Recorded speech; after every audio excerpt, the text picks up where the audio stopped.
really happy to open this debate on culture. Welcome.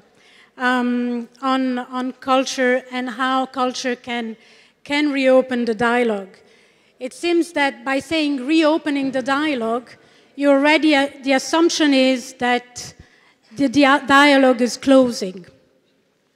So cultural diversity, though, is an integral part of the values of the European Union and of its vision for a global order based on peace, the rule of law, freedom of expression, and mutual understanding and respect for fundamental rights. And I like to underline the respect, just because creativity needs to be respected as such, not just in the economy or in the social field, but also in the culture. I think it is often seen as the Cinderella when it comes to open dialogue. The EU has understood that and actually is making cultural diplomacy roll again, much more than in the past. Federica Mogherini is pushing for more strategic cultural diplomacy because they understand the value of culture in making things less intellectually complex and more emotionally friendly. The upcoming 2018 Year of Cultural Heritage can be used to give impetus to the adoption of new initiatives. So let me start. We're going to speed debate here because Mr. Padoan is arriving at 6 o'clock sharp, and we have 6 panelists, and I know some of our guests need to take a flight. So I'm going to speed up and actually start by the person that I had intended to have last, if you don't mind, with Jean-Michel Wilmotte, who is an architect, an urban planner, and designer. I'll stop you just a minute, because this panel should be in French. Well, actually, I was told that there is translation. Yeah, there is translation, but people there prefer to speak French. Then you can speak in English, but they will answer in Okay, French. I can switch from French to English. Oui, je peux parler français, bien sûr. Ouais. Je ne vais pas suivre mes notes. Donc, vous êtes architecte, Monsieur Wilmotte. Vous gérez la Wilmotte et Associés, qui embauche 230 architectes, pas architectes, mais peut-être un jour des journalistes, on ne sait jamais, et dans 19 différentes nationalités. C'est une des plus grandes firmes d'architecture dans le monde entier, des 100 plus grandes. Vous êtes bien placé pour comprendre la diversité et le multiculturalisme quand il s'agit de bâtir des ponts entre les cultures, mais aussi construire des infrastructures qui est de l'âme. Donc je me retourne vers vous et je vous pose la question, est-ce que la culture peut effectivement être un quatrième pilier, disons, du développement durable, s'il vous plaît? Je pense que c'est évident que la culture est un des éléments très très forts de lien entre les hommes, c'est sûr, mais je pourrais parler un tout petit peu de l'architecture, si vous voulez. C'est une discipline qui est étonnante, puisque finalement on travaille avec beaucoup de nationalités, tout le temps. On travaille pour d'autres nationalités. Et il y a des croisements qui se font perpétuellement. Et on s'aperçoit que l'architecture, on peut aborder des thèmes très différents, mais aujourd'hui j'aurais voulu montrer quelques exemples. Un lieu de culte, par exemple.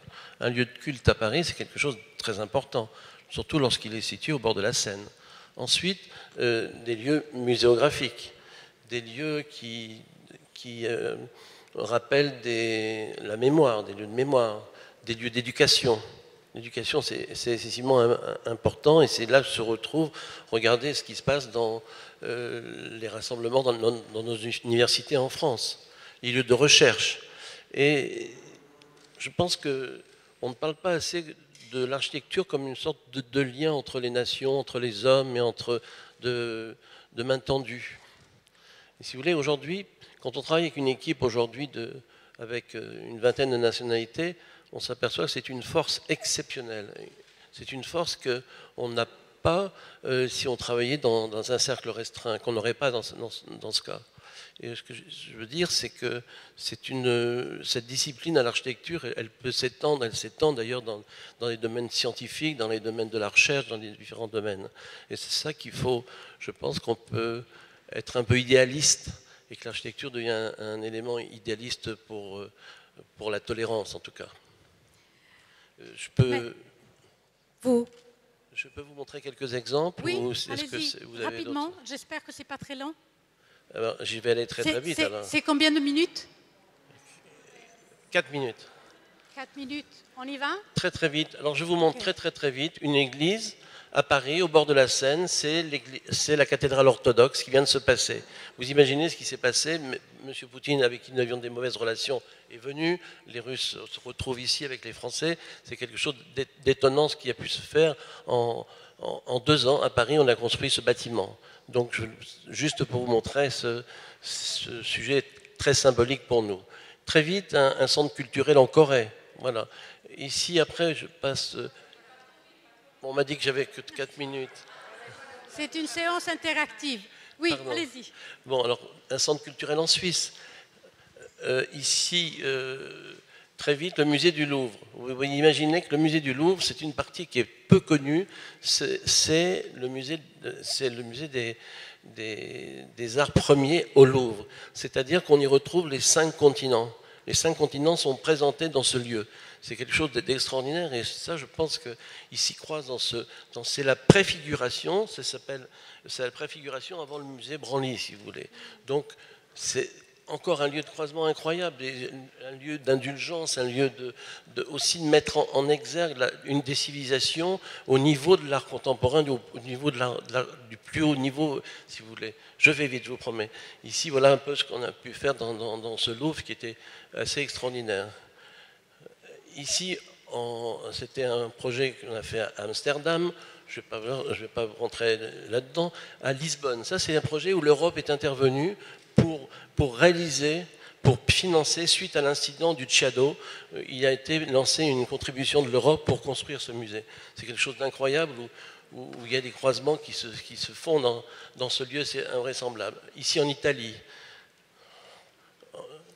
San Domenico, j'ai bientôt fini. Ici en Chine, si vous voulez, comment on arrive à faire croiser les expositions et les hommes dans ces lieux. Ça, c'est à Beyrouth. On avait des intervenants du Liban aujourd'hui. Vous voyez, en pleine guerre, on a mis 16 ans pour le faire. On avait étayé ce bâtiment pour pouvoir creuser tout le sous-sol. Voilà ce qu'on a pu faire sur Beyrouth. Et quelques années après, c'est un lieu magnifique. Merci. Vous voyez, vous pouvez imaginer que ce chantier qui s'arrête pendant un an et demi, 2 ans, ça c'est le musée sur Soc. Et on continue. Bon. J'ai fini. Et là, on est en train de faire ça ici à Dakar. À Dakar, c'est la chambre de justice, 50 mètres carrés à la Vendôme, qu'on va ouvrir à la culture. Bon, je vais peut-être m'arrêter là pour... Et ici, le centre de l'esclavage qu'on va retrouver à Dakar. Okay. Voilà. C'est impressionnant, effectivement. Comment vous avez réussi à utiliser l'architecture pour développer un concept qui donne des émotions. Je me tourne vers Carlo D'Azzaro Biondo, qui est président EMEA de Europe, Moyen-Orient et Afrique, de Google, qui a toujours travaillé pratiquement dans le digital. Vous avez vu en termes physiques ce qu'on peut effectivement démontrer, comment la culture peut être véhiculée par des structures pleines. Le digital, c'est virtuel, c'est différent. Comment est-ce que le digital est en train de bridge the gap, de recueillir les populations autour de concepts culturels différents Est-ce que, quand vous voyez ça, est-ce que vous croyez que le digital peut effectivement, quelle va être la prochaine étape du digital pour faciliter la culture? D'accord. Je vais vous raconter un peu mon parcours personnel sur la culture. Quand est-ce que j'ai découvert la culture en travaillant? À travers 3 choses. Quoi? C'est quoi la culture? Pourquoi s'intéresser à la culture? Et comment s'y intéresser? Et 3 phases en parallèle. Le quoi, c'est la conscience. Le pourquoi, c'est la diversité. Et le comment, c'est les valeurs. Il y a environ 12 ans, je travaillais pour une boîte qui s'appelle Lagardère et j'allais toujours en Chine, où je rencontrais toujours en Chine le ministre de la Communication. Quand on fait de la presse en Chine, il faut le voir. Et après 6 mois, en y allant tous les mois, j'appelle l'assistant du ministre et je dis j'aimerais venir le soir, parce que je ne veux pas venir déjeuner, parce que j'aimerais aller voir la Grande Muraille. J'espère que le ministre ne se vexera pas, mais c'est important pour moi de voir la Grande Muraille. Non seulement il ne s'est pas vexé, il m'a reçu le soir, il m'a reçu pour la première fois à la Forbidden City, il m'a parlé anglais, alors qu'avant il me parlait chinois, il m'a appelé Carlo et il m'a dit « Maintenant que tu t'intéresses à nous, on peut commencer à travailler ». Donc pour moi, la culture, au fond, c'est quoi? C'est la prise de conscience de l'autre. C'est la prise de conscience de la diversité. Et c'est le moment dans lequel on se dit « J'ai à y contribuer d'une manière ou d'une autre ». Deuxième moment important pour moi, ça a été chez Google, il y a maintenant un peu plus de 6 ans. On s'est dit on a quelques problèmes. On est devenu grand, on est quelquefois disruptif, parce qu'on s'intéresse aux consommateurs et on change la manière dont les choses se passent. On a besoin de devenir locaux. Il faut que... Et puis, la culture, ça défend le local. On disait avant, je voudrais contredire une seconde le panel d'avant, qui disait que la technologie ne crée pas de postes de travail. Moi, j'en sais rien, mais je sais que quand en Afrique, on amène 2 choses, l'électricité et la connectivité, les jobs se créent. Qu'en Europe, 3 millions de postes de travail ont été créés depuis 3 ans autour des applicatifs sur téléphone portable. Donc je pense que la technologie amène du travail, et même beaucoup, et de manière importante. Donc tout ça, comment y travailler? Et je me suis rendu compte qu'on avait un gros problème comme entreprise globale, c'est que trouver des valeurs communes dans le monde, trouver un point commun entre tout ça est difficile. On pense à la femme et à la situation de la femme dans les pays occidentaux, plutôt qu'au Moyen-Orient, plutôt qu'en Asie, plutôt qu'aux États-Unis. La situation de la femme n'est pas la même. Mais est-ce que nous devons approcher le problème uniquement avec une vision qui est celle occidentale? J'aurais tendance à dire oui, il y a une vision occidentale qu'il faut avoir, parce qu'il faut un dénominateur commun. Nous, dans certains pays, par exemple, nous refusons de donner aux États les adresses e-mail ou la connexion quand nous savons que certaines choses peuvent se passer, en particulier aux femmes, mais pas que aux femmes. Donc je me suis dit, voilà, problème, comment est-ce qu'on vit dans un monde comme celui dans lequel on est? Comment on trouve ces points communs? Et on a créé à ce moment-là un institut culturel pour Google, milliers de musées en ligne. On a commencé à mettre en ligne des choses comme la vie de Nelson Mandela ou ce qui s'est passé le siècle dernier. Et on s'est dit, mais au fond, si on veut faire quelque chose, si on veut que ce soit plus que des mots, ben, il faut passer à un stade supérieur qui est celui des valeurs. On va vous donner un livre aujourd'hui que j'ai fait amener pour que chacun d'entre vous en ait un. Ce n'est pas un livre sur Google, sinon je ne vous l'aurais pas offert, je ne suis pas là pour faire de la pub. C'est un livre qui a été écrit par un ami qui est ici, Philippe Larrey, qui est un philosophe et un prêtre au Vatican, qui a interviewé le monde de la technologie sur les valeurs. Alors c'est intéressant parce qu'il parle avec plein de mondes différents, entre lesquels Maurice Lévy et son Vive la différence. Mais je pense que c'est intéressant de voir comment le monde de la technologie approuve ça. Donc pour terminer, sur les valeurs, on a commencé à réfléchir sur... y a-t-il des valeurs communes? On a digitalisé les Dead Sea Scrolls, on s'est rendu compte que les 3 religions monothéistes viennent aux mêmes valeurs. On a commencé à réfléchir au rôle de la femme et à comment le mettre en valeur. Et on se dit qu'aujourd'hui, il y a quand même quelque chose, et je voudrais provoquer un peu en terminant, sur laquelle il faut qu'on réagisse un peu ensemble. On ne peut pas dire qu'on veut respecter la diversité si la diversité, c'est être formé dans les mêmes universités. On ne peut pas dire qu'on respecte et qu'on veut le rôle de la femme dans le monde si on s'attend des femmes qu'elles fassent exactement la même chose que les hommes. Donc je pense qu'aujourd'hui, il y a une vraie remise en question et que le digital aide à faire ça, des fondements de notre société. Alors, je termine avec 2 phrases. Une du pape François qui m'a beaucoup étonné. En fait, sa réflexion, c'est quel est l'ordre des valeurs et qu'est-ce qui a été créé par l'Église et qu'est-ce qui est venu un peu avant. Et comment est-ce qu'on revoit l'ordre des valeurs dans un monde qui se globalise? Dans un monde dans lequel, malheureusement, certains réussissent avec la globalisation, d'autres réussissent moins. Et je crois qu'il y a 3 mots qui, pour moi, sont importants. Il faut qu'on arrive à travailler sur l'éducation et changer complètement le mode d'éducation pour que les gens comprennent ce qui se passe. hein, et où sont créés les postes de travail et comment faire. 2, il faut commencer à aimer la diversité pour ce qu'elle est. Et peut-être, pardonnez-moi, mais le politiquement correct auquel on arrive crée une homogénéité qui est dangereuse. Moi, la première raison pour laquelle j'ai voulu un institut culturel chez Google, c'est que j'avais peur d'un monde qui soit trop anglo-américain. 85% des contenus étaient anglo-américains sur Internet il y a 6-7 ans. Maintenant, ça a changé. Mais qu'est-ce qu'on fait s'ils sont que anglo-américains? On parle de quoi? Je vois Johan, Max, on a besoin d'avoir des contenus locaux. Ça défend notre culture, ça défend notre économie, ça défend... Donc je crois que ces éléments sont fondamentaux. Et ensuite, aimer la richesse de la différence, je termine avec ça. Pour moi, et c'est absolument fondateur, c'est qu'il faut réfléchir à un nouveau pacte social. On ne peut pas penser que la globalisation nous met tous en contact les uns avec les autres, avec nos différences, avec nos backgrounds de valeurs, sans qu'on se pose la question de qu'est-ce qui va se passer à nos enfants. Et tout ça, c'est un travail qu'il faut qu'on fasse ensemble en arrêtant les préjugés, du genre les boîtes de techno s'en foutent, ou les banques sont mauvaises. C'est facile de donner la pierre à l'autre, de se lancer la pierre l'un l'autre. Je pense que c'est un travail commun qu'il faut qu'on fasse. Et quand je parle devant des femmes, j'ai envie de dire, personne n'est mieux placé que les femmes pour remettre l'Église au centre du village.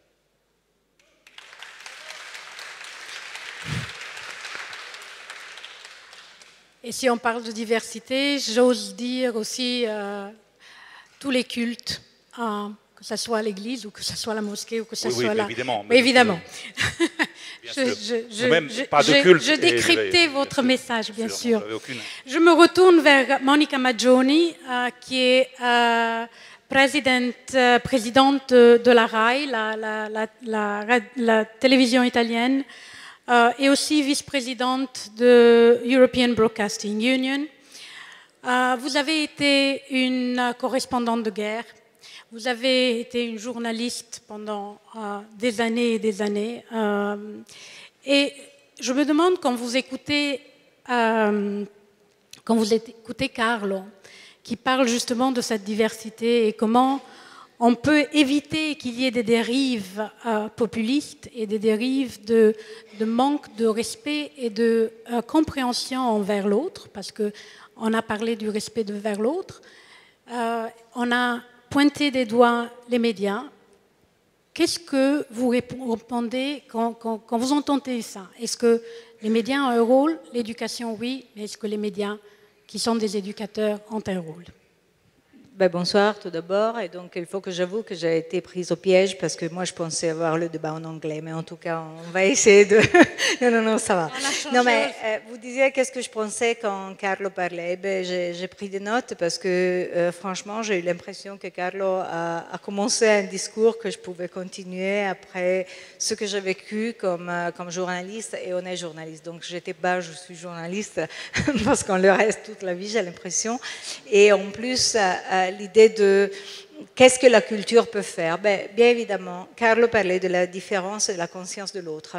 Là, je trouve que c'est le point central, et ce n'est pas tellement de parler de la culture en général, mais si on réfléchit à qu'est-ce que la culture nous donne et quelle est la possibilité que la culture nous donne. La culture nous donne la possibilité de penser dans un cadre qui est beaucoup plus complexe par rapport au cadre de l'actualité, de la politique et tout ça, et de nous donner la possibilité de voir la réalité à travers les yeux des autres. Et c'est la chose la plus importante, c'est-à-dire que qu'est-ce qu'on comprend étant, je sais pas, journaliste, travaillant dans des scénarios de crise ou de guerre, c'est que le problème fondamental, c'est qu'on n'a pas l'habitude à penser dans la tête des autres. On n'a pas l'habitude à voir le monde avec les yeux des autres. Et donc, c'est ce changement de perspective qui est au centre de la culture et qui nous donne la possibilité de voir la réalité de façon beaucoup plus complexe. Et déjà, un mot ici, c'est la complexité, qui a beaucoup à voir avec les femmes aussi. Et donc, la capacité des femmes de voir de façon complexe la réalité, donc de ne pas avoir trop besoin de trouver des blancs et des noirs, mais être capable aussi de saisir la valeur des nuances et de tout ce qui est de complexe dans la réalité. Et quand on parle de culture et dialogue, là vous savez, après tellement des ans passés, des années passées, dans des scénarios tellement compliqués, j'ai un peu peur du mot dialogue quand il est utilisé de façon très théorique et quand ça reste dans le domaine de beaux mots qui nous font sentir très bien. Donc on rentre le soir chez nous en disant bien, on a parlé du dialogue, donc magnifique, j'ai fait quelque chose de bon. Non merci, pas après toutes ces années. Donc il faut faire de l'action qui part du dialogue et qui arrive à dialogue. Et quelle est l'action qu'on peut faire? Déjà, c'est de bâtir une possibilité dans laquelle on a des projets qui travaillent sur les actions qui amènent les gens à travailler ensemble et donc à comprendre les diversités qu'il y a dans le monde et dans les mentalités, et donc qui aident les gens à voir le monde de façon plus complexe, plus articulée, à, comme Carlo disait très bien, à donner une valeur à la différence. Et donc la valeur de la différence qui est exactement ce qui n'arrive plus dans le monde. Et donc très vite, j'arrive aux médias. Et pourquoi j'arrive aux médias? Parce que c'est évident que tout ce que je suis en train de dire, c'est impossible si ça ne devient pas part de la narrative quotidienne, de la façon dans laquelle on parle de la réalité chaque jour. Mais c'est exactement l'opposé de ce qu'on voit faire. On voit tous les jours, on le voit dans les médias, on le voit dans le débat politique. On a l'impression que tout ce qui compte vraiment, c'est la possibilité de s'opposer, c'est la possibilité d'être noir ou blanc, c'est la possibilité de ne pas être nuancé ni complexe.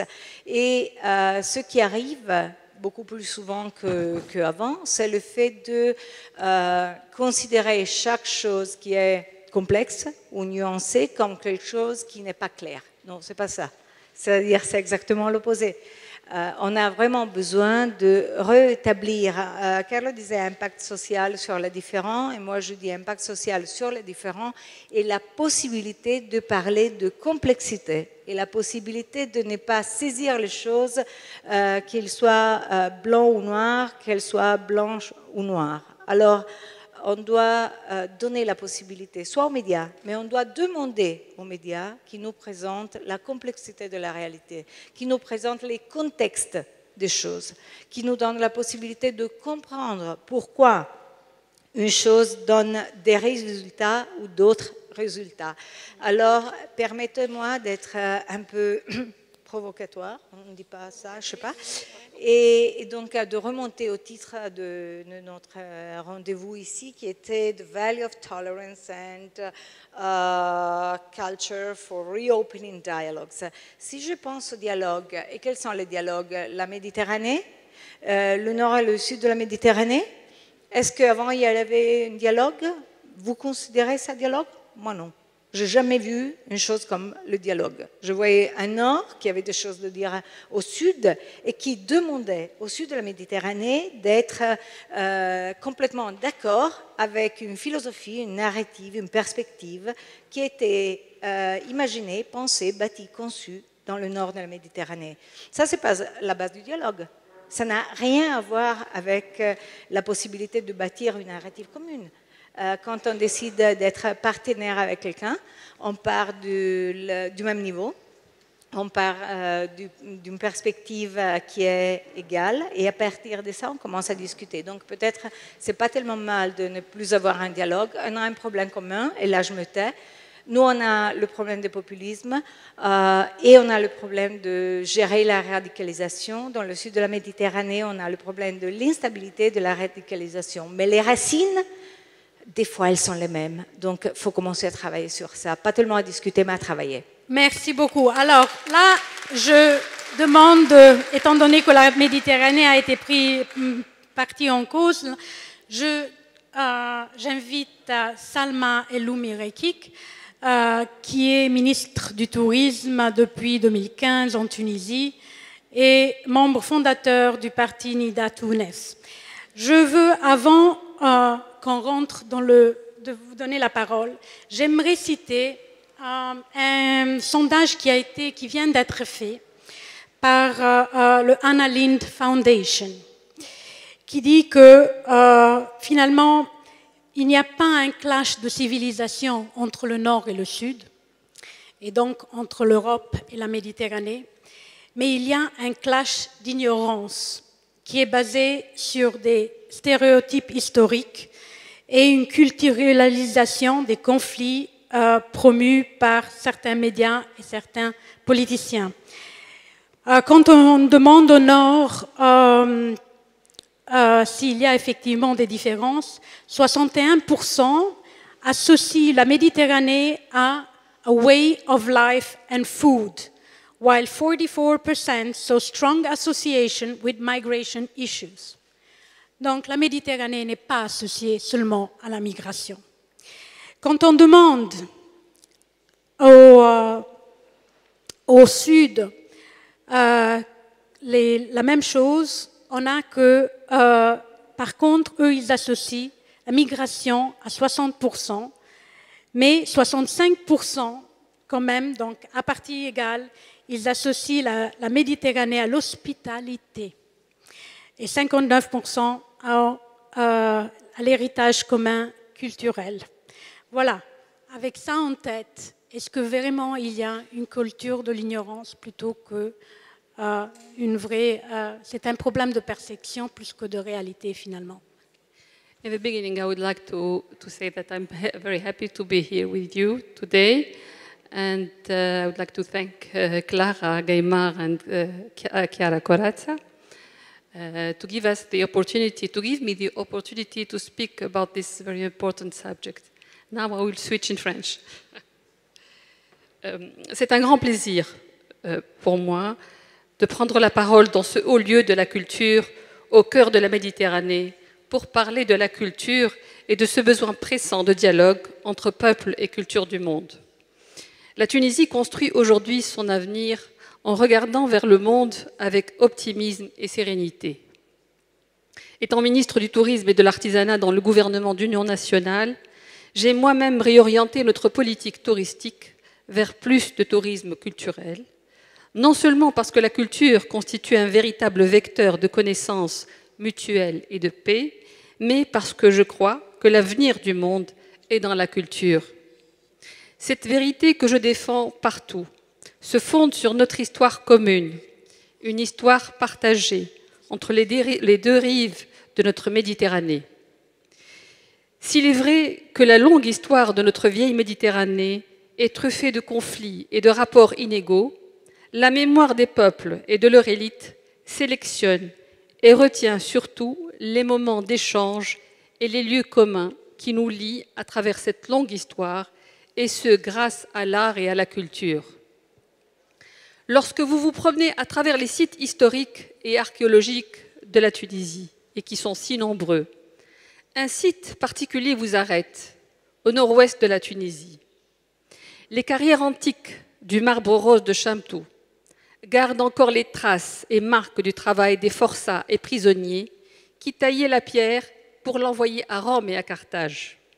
Ce qui est une histoire tragique.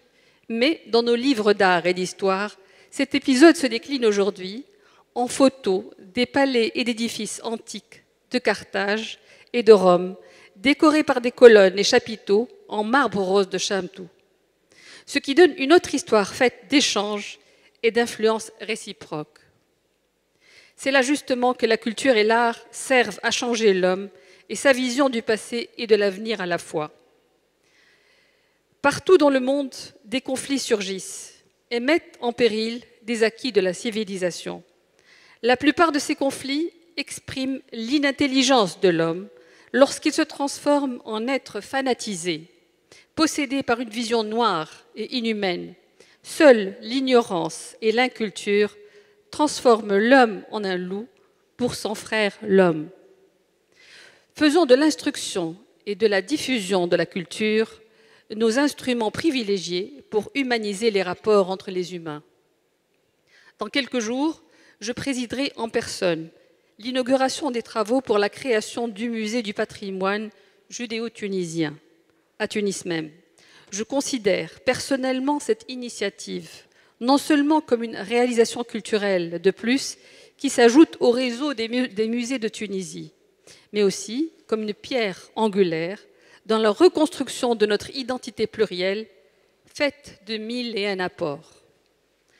Retrouver l'autre en nous-mêmes, c'est une façon de recouvrer notre entière et authentique humanité. C'est le cas, à mon avis, de tous les peuples de ce creuset méditerranéen. Cette mer, dont l'historien Fernand Braudel a majestueusement cerné les contours historiques et humains, a constitué un espace d'échange d'hommes, de produits et d'idées. Et encore une fois, seule la culture et les arts sont en mesure de raconter avec éclat la légende des siècles, celle de la Méditerranée, à travers les âges. Mais la culture ne peut s'épanouir et étouffer les frustrations et colères des hommes que lorsque la justice sociale triomphe et permet aux hommes de retrouver leur dignité. C'est là un des axiomes de nos sociétés modernes. C'est pour cela que nous agissons en Tunisie pour construire une société juste, libre, éduquée et ouverte. Notre jeune démocratie plaide pour un monde de paix et de solidarité. C'est pour cela que nous comptons sur nos amis dans cette phase de reconstruction, surtout dans les pourtours de la Méditerranée, où les peuples ont appris depuis longtemps à coexister, à échanger et à s'aimer dans le respect de leurs différences. Notre démocratie se veut aussi accueillante et je serai ravie de vous voir tous parmi nous en Tunisie, dialoguer librement de notre devenir commun sur la colline de Carthage, à l'ombre des jasmins et des citronniers. Je vous remercie vivement.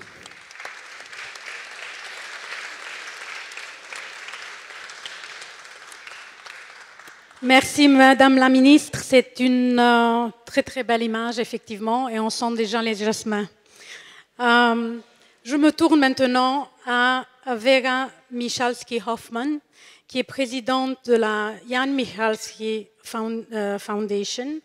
Avec son mari polonais, elle a créé en 1987 la maison éditrice Noir sur Blanc. Je traduis en même temps, c'est pour ça que qui est maintenant appartient au Libella Group. Justement dans la nécessité de créer un lien entre les cultures dans une Europe divisée. C'était 1987, très très loin dans notre mémoire, mais bien pas si loin. En 2004, elle a fondé la Jan Michalski Foundation for Writing and Literature in Montricher, en Suisse, en mémoire de son mari. Et depuis 2016, elle est ambassadrice de l'UNESCO sur des questions de littérature. Madame. Alors, très brièvement, puisque nous n'avons pas beaucoup de temps, je voulais simplement dire que j'avais placé toute ma vie professionnelle et ma vie en général sous le signe du dialogue. Mais alors, pour revenir à ce que vous disiez, Madame, le véritable dialogue, puisqu'en 87, il y avait encore le rideau de fer, et que notre idée était de faire connaître en terrain francophone les auteurs, les jeunes auteurs de Pologne, mais aussi de Russie et finalement d'autres pays, de ce qu'on appelait alors l'autre Europe, de les faire connaître donc en Occident, comme on disait à l'époque. Et donc très vite, nous avons fait ce travail dans les deux sens et nous avons commencé à publier en polonais des auteurs du monde entier. Donc, c'est-à-dire un véritable travail de passeur, comme on aime appeler les gens qui publient de la littérature étrangère, avec évidemment l'appui toujours très précieux des traducteurs. Et nous avons publié beaucoup d'auteurs français en Pologne, nous avons publié des auteurs italiens comme Umberto Eco, mais aussi Andrea Camilleri et des choses comme ça. Et je pense que c'est là très important comme action, puisque je persiste à penser qu'un bon roman contribue davantage à améliorer le dialogue entre les cultures que certaines actions politiques et certaines discussions, puisque là, vous pouvez vraiment aller vers le côté humain et personnel des gens et leur expliquer de l'intérieur comment communiquer les uns avec les autres. D'autre part, cette fondation donc, que j'ai créée en 2004, qui maintenant déploie toute son activité. Et en ça, je rejoins M. Wilmotte et l'architecture. Ce que nous avons là créé dans la campagne suisse, un lieu, un microcosme, certains disent un écosystème assez unique, où nous avons construit une architecture entièrement dévouée à notre but, qui est de défendre l'écriture et la littérature et de donner aux écrivains, mais aussi aux penseurs, les moyens de réaliser leur art. Et surtout, puisque des résidences d'auteurs, il y en a beaucoup, ici nous sommes dans une résidence aussi, l'idée est de rapprocher le public de la chose écrite. Alors peu importe si la chose écrite est sous forme de livre ou si elle est digitalisée, là n'est pas l'objet. L'objet, c'est qu'on considère que beaucoup de gens n'ont pas dans leur vie été en contact avec la littérature, les livres, la chose écrite, et que nous sommes des facilitateurs dans cette affaire pour leur faire connaître les plaisirs de la littérature en les mettant en rapport avec des auteurs. Nous avons construit des cabanes suspendues dans les arbres, chacune étant construite par un autre architecte, et beaucoup de résidents qui maintenant viennent travailler chez nous me disent que c'est le rapport entre l'architecture et le paysage qui les a incités à venir travailler chez nous. Nous organisons aussi, parce que je suis convaincue que là, et c'est un rôle important, l'événementiel, entre guillemets, c'est-à-dire aider des salons du livre, aider des manifestations publiques, où des gens qui n'ont jamais été confrontés au livre, je me répète, peuvent rencontrer des auteurs et de là connaître le plaisir de la lecture et donc ouvrir leur horizon de cette façon-là. Je ne vais pas prendre davantage de temps. Non, vous avez été très clair sur la création d'un écosystème. Je crois que ça donne aussi une image avec, là aussi, un peu ce qu'on a entendu par les autres panélistes, vraiment la création de ce qu'on peut appeler une emotional and cultural intelligence. Je me retourne maintenant, peut-être, last but not least, on a la perception, on a l'odorat, on a la vision de comment la culture peut effectivement, et l'architecture, et la vision. Mais là, on voudrait entendre la musique. Peut-être que vous allez nous inspirer, Madame Florence Notaire, qui est présidente de la Swiss Romande Orchestra. Merci beaucoup. Alors, je voulais juste vous dire 2 mots sur la musique. La musique comme instrument de pouvoir, parce que la musique est un instrument de pouvoir au service des États, au service des rois, au service des princes. La musique a toujours été... parce que les compositeurs, les musiciens avaient besoin de financement, donc ils ont toujours été au service du politique, que ce soit de l'Église, de l'État, des princes, des gouvernements. La plupart des orchestres actuels ne pourraient pas survivre s'ils n'étaient pas partiellement ou totalement subventionnés, mais la musique aussi comme sonneur d'alerte, comme défenseur des libertés d'expression. La musique aussi qui traverse les siècles. Et puis en dernier point, mais j'irai très très vite sur tout ça, un orchestre comme le mien, qui est un orchestre symphonique, avec entre 112 et 150 musiciens, comme modèle sociétal. Parce que je pense que c'est aussi intéressant qu'on parle des modèles sociétals. Alors rapidement, la musique, instrument de pouvoir. Ben oui, la musique a toujours été... participer à la vie sociale, elle était là pour les célébrations, pour les fêtes, elle incitait à la guerre. Platon était le premier à dire qu'il fallait maîtriser la musique pour la mettre au service du courage et de la vertu en excluant les effets nostalgiques et amollissants. Alors Rousseau, ici, que beaucoup d'entre vous ont lu, disait une chose terrible. Nous avons en Suisse un chant qui s'appelle le Rang des Vaches. Je suis sûre qu'aucun de vous le connaît. Nous l'écoutons une fois tous les 25 ans, c'est largement suffisant. Mais Rousseau disait que les autorités helvétiques refusaient, interdisaient qu'on joue le Rang des Vaches parce que, selon les autorités helvétiques au XVIIIe siècle, les soldats, nos mercenaires que nous prêtions à tous les États, quand ils l'entendaient, ils pleuraient et ils désertaient, car ça excitait chez eux le désir de revoir leur patrie. Alors, je vous donne un exemple de ce que peut être la musique. Plus près de nous, il y a les États totalitaires qui, comme la Russie soviétique, qui a utilisé Prokofiev, Shostakovich, comme pour faire de la musique d'État, et Prokofiev et Shostakovich qui se sont révoltés, qui ont combattu le système. Donc, très souvent, la musique, tous les États totalitaires utilisent aussi ça. Mais d'un autre côté, vous avez la musique comme sonneur d'alerte, la musique, les compositeurs. D'abord, la plupart des compositeurs sont des interprètes et des farouches défenseurs de la liberté d'expression. Alors, juste pour vous citer Victor Hugo a écrit « La musique exprime ce qui ne peut être dit et ce sur quoi il est impossible de rester silencieux ». Deux exemples que vous devez connaître, que vous connaissez tous, Rostropovitch devant le mur de Berlin, en train de jouer au violoncelle au moment de la chute du mur de Berlin.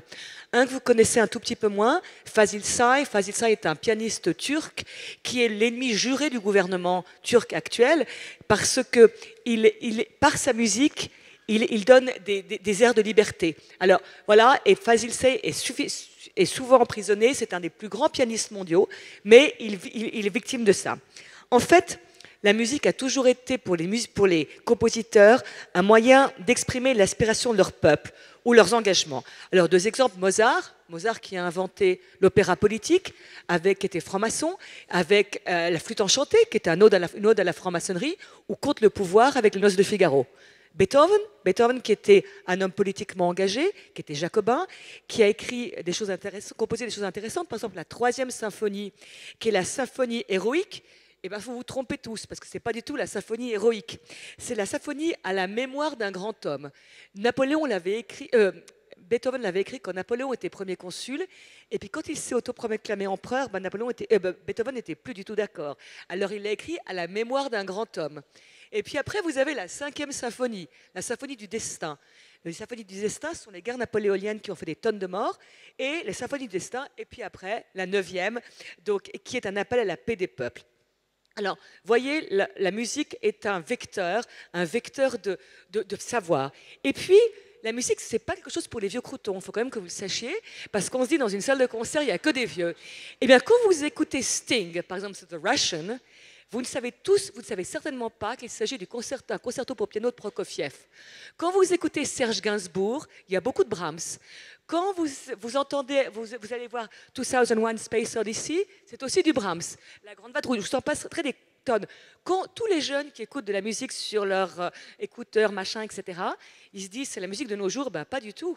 Ils transposent, c'est la musique transposée de la musique ancienne avec ce qu'elle apporte. Alors, je vous donne un tout petit exemple.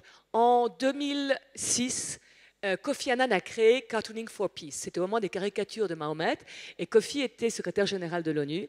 Et en 2016, il a voulu fêter les 10 ans de Cartooning for Peace. Alors il m'a téléphoné, il m'a demandé de lui offrir un concert. Ça, pour moi, un concert, ça coûte 300 000 francs. C'est un peu cher de lui offrir un concert pour 300 000 francs. Alors, on a trouvé une idée assez amusante, quoi. J'ai essayé de faire marcher mon imagination. Je me suis fait beaucoup taper sur les doigts. J'ai appelé Chapat et Plantu. Alors, on a dit, écoutez, on va essayer de mélanger dessin et musique. Et on a fait quelque chose qui était, à travers la 3e de Beethoven, justement l'héroïque contre la dictature, en demandant à Plantu et Chapat de monter sur scène, ce qu'ils n'avaient jamais fait de leur vie, et de dessiner sur les thèmes d'actualité, donc sur le thème des migrants, etc. Et on a été reproduit dans 145 pays du monde. Alors, la musique... Merci. La musique est un langage universel. Quand vous allez au concert, vous écoutez la musique qu'on vous livre, mais vous l'écoutez avec votre bagage culturel. Il peut y avoir quelqu'un à côté de moi, comme madame, qui n'a pas les mêmes origines que moi. Elle entendra ce que ses racines, son bagage culturel lui fait entendre. Donc nous partageons, nous communions, nous partageons des mêmes émotions, mais nous ne les vivons pas de la même façon. Et nous apprenons à vivre ensemble. C'est très important. Alors, quand vous êtes dans une salle de concert, pensez-y. Là, maintenant, rapidement, parce que le temps nous est court. Qu'est-ce qu'un orchestre? Un orchestre, comme le nôtre, c'est 112 à 150 musiciens. Ils viennent de 27 pays différents. Ils ont 10 religions différentes. Et comment font-ils pour jouer ensemble sans conflit? Alors, vous vous dites, oui, ils partagent l'amour de la musique, etc. Ça, c'est bien beau, c'est un peu utopique. Mais pourquoi? Parce que les notes partent au cœur, parce que si, parce que ça. Non, c'est parce qu'ils partagent le même amour de la musique, mais surtout, ils partagent la même ambition. L'ambition de réussir, l'ambition de passer un message, l'ambition d'être les meilleurs. Et ce qui manque parfois à certains pays, ils reconnaissent l'autorité d'un chef. Le chef d'orchestre qui les dirige, c'est leur chef. Ils doivent leur obéir à la baguette. Et pourquoi ils reconnaissent l'autorité? C'est quelqu'un qui l'a mérité. Alors c'est quelqu'un qui est légitimé. Donc, ça peut être... Pourquoi on dit de l'ONU que ça pourrait être le concert des nations? C'est parce que l'ONU pourrait se retrouver dans un orchestre qui partage les mêmes valeurs avec des gens totalement différents, mais qui travaillent ensemble dans le même but parce qu'ils s'y reconnaissent. Et je pense que c'est une leçon à donner. Alors, il y a un tout petit bémol. peut-être à ça. Alors je reviens sur le sujet des femmes. C'est que les orchestres sont des systèmes très, très, très, très, très machos. Donc ça, il faut quand même que vous le sachiez. Le Wiener Philharmonique, je ne sais pas si vous avez écouté le concert de Laon à la télévision, si vous l'avez vu, il n'y a pas de femme dans les premiers violons. Vous savez pourquoi? Parce qu'on dit que s'il y a une femme dans les premiers violons, ça change le son. C'est un tout petit peu limite. Donc, au Berliner, c'est la même chose. Alors, vous avez parlé de Susana Malki, qui est un grand chef d'orchestre. Je sais qu'à Mexico, vous allez avoir Alondra de la Parra, qui est une grande chef d'orchestre. Moi, j'ai vécu un concert où il y avait une chef d'orchestre assez moyenne choisie par mon prédécesseur.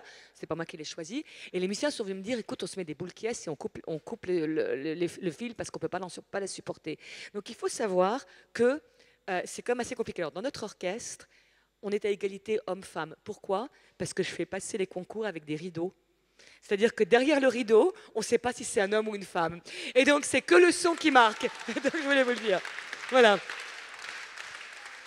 C'est un petit peu ce que je voulais vous dire. La musique, c'est un vecteur de paix, c'est un vecteur d'unité, et puis c'est surtout un système de promotion. Et donc voilà. Merci à vous. Merci.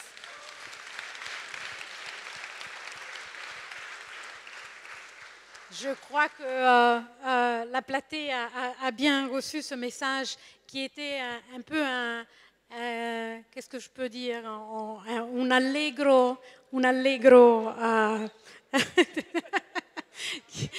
allegro andante, ecco, grazie. Ok, bon, on est arrivé à la fin. Donc, moi, je vais vous poser une dernière question parce que la ligne directrice que j'entends ici, c'est qu'effectivement, il faudrait qu'on réalise que la culture est un instrument de pouvoir. Cela a été pendant des siècles et de plus en plus, on est en train de l'émarginer pour justement la politique, l'économie, l'environnement et Dieu sait combien d'autres challenges qu'on a. Est-ce que si vous aviez on a parlé d'action, si vous aviez une action à suggérer pour remettre la culture in the forefront, donc devant dans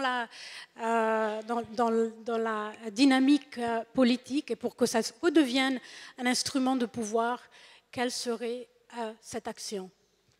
Je recommence par la dernière, s'il vous plaît. Alors moi, je dirais que c'est la tolérance et la compréhension mutuelle. Un tout petit exemple, j'étais au concert de la Méditerranée qu'on avait organisé à l'ONU l'année dernière et j'ai vu une chose extraordinaire. Ça s'appelait Ave Maria Allah Akbar.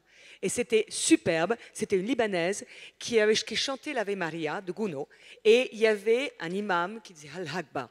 Et c'était pour moi vraiment extraordinaire, c'était l'un des moments les plus magiques parce que c'était la compréhension mutuelle et je trouve que c'est ce qui est le plus important.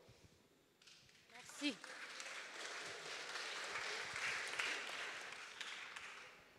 Donc moi, je répéterai un peu ce que j'ai dit, c'est qu'il faudrait que le plus grand nombre de gens puissent avoir accès au contact avec les auteurs, aux livres et à la lecture. Merci. Moi, je voudrais dire que la culture peut jouer un rôle très important et on doit le faire dans tous nos pays pour lutter contre la violence, contre le terrorisme, contre tout ce qui est en train de se passer dans le monde. Une action. Une action. Une action. Qu'est-ce que... Alors, investir plus dans la culture. Investir plus. Bien dit.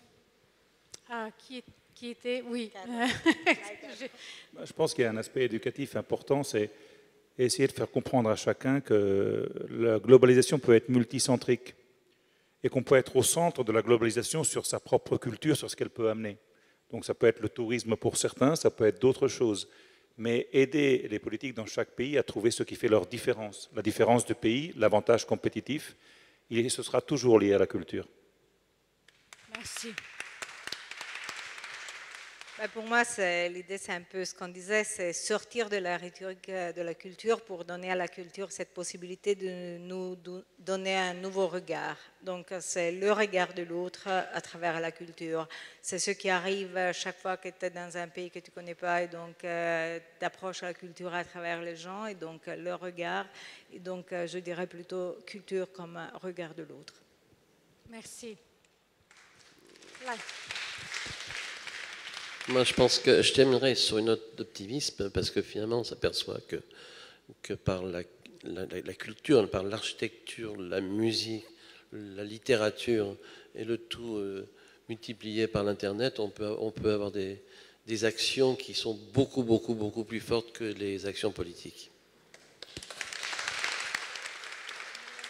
Merci. Je crois que vous avez au moins 6 actions à développer et on espère vraiment que ça devienne un instrument de pouvoir. Voilà, merci.